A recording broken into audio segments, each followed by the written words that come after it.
C'est tout à fait donc légitime donc dañuy àddu si suñu juróomeelu poñ bi gis ne am na destruction totale ci système passation donc des services bu ñu sukkandikoo passation de marché autant pour moi bu ñu sukkandikoo ci Birahim Seck bu forum civil ne li nga xamante ne moom moo di wàllu transparence dafa daal di réer ci système de passation marché public yi fii ci Sénégal te loolu le coordonnateur donc du forum civil di Birahim Seck donc gis ndax ci journée bi nga xamante ne bi journée réflexion la ci wàllu mobilisation ressources fiscales yi moom ngañ li nga xamante ne moom moo di affaire marché de gré à gré lu toll ci 92 milliards donc ci sunu koppar ci construction li nga xamante ne moom moo di hôpital Aristide donc le Dantec mu nekk point bi nga xamante ne moo gën a fës loolu tubaab di wax ni la pointe visible donc de l'iceberg ci wàllu non transparence mu koy ngañ donc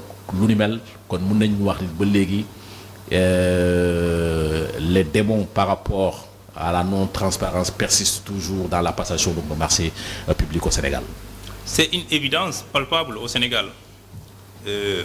La non transparence au niveau de la passation des marchés publics. C'est le coordinateur du forum civil Birahim Seck l'a dénoncé, mais il est l'énième personne à la dénoncer. Parce que le président Macky Sall, dans le cadre de son projet de société ou dans le cadre du plan Sénégal émergent, il a commencé à dénoncer en parlant de gouvernance sobre et vertueuse.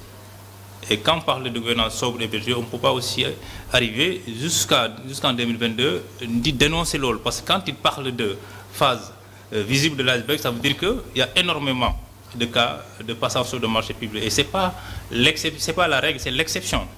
En matière de passation de marché, la règle voudrait que nous respections les normes prévues par l'autorité de régulation des marchés publics, ARMP. Mais dans la pratique, tel n'est pas le cas. Parce que de Fobori, Sénégal, le marché de façon de gré à gré. Alors que ça, c'est pas prévu, c'est une dérégulation ou c'est du non-droit. La logique voudrait qu'il passe par ce qu'on appelle un appel à concurrence. Et pour donner pour traiter toutes les entreprises éligibles pour gagner un marché dans le public au même pied. Parce qu'il faut demander à ce que ces dernières remplissent les conditions, fournir les états financiers, respecter la tenue de la comptabilité normale, respecter les lois et règlements dans le domaine de la passation des marchés publics. Mais gré à gré, c'est du copinage. Ça encourage aussi les dessous de table ou les pots de vin et la corruption en quelque sorte. Et cela ne rime pas avec une gouvernance sobre et vertueuse. Et c'est aussi un coup de poignard à l'état de droit. Il faudrait que pour aller dans un état de droit, qu'on essaie d'éradiquer cela, de mettre à l'écart tout ce qui tourne autour de corruption, de passation de marché de façon de gré à gré. Parce que gré à gré, ça peut être accepté dans le cadre peut-être d'une transaction. Dans le cadre d'une transaction, dans le cas par exemple d'un contrat de vente, on peut accepter cela parce que c'est un peu le contraire de ce qu'on appelle la vente forcée ou la vente par adjudication.